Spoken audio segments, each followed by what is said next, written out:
आप सभी का मेरे चैनल एसएसटी विद सुनील में स्वागत है।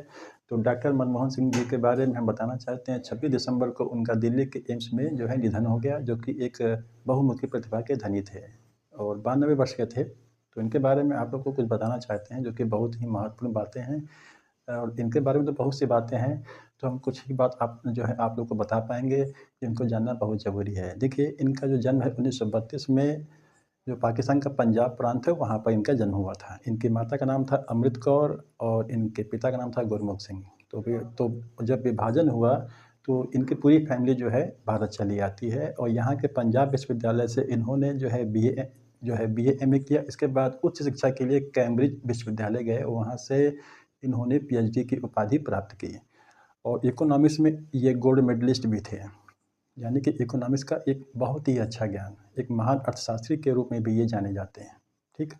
अब बात करते हैं, इन्होंने भारत के 3 महत्वपूर्ण पदों को धारण किया।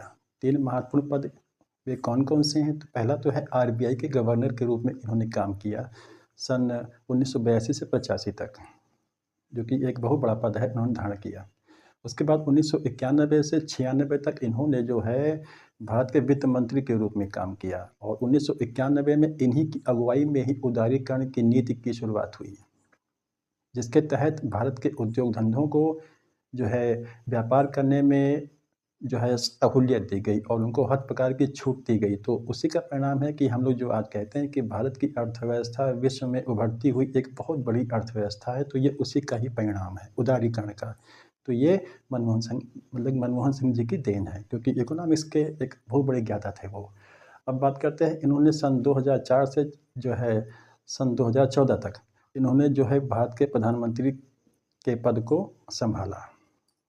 तो एक बहुमुखी प्रतिभा के धनी थे ये और इनका जो है इनकी मृत्यु, जो कि एक अपूरणीय क्षति है इस देश के लिए।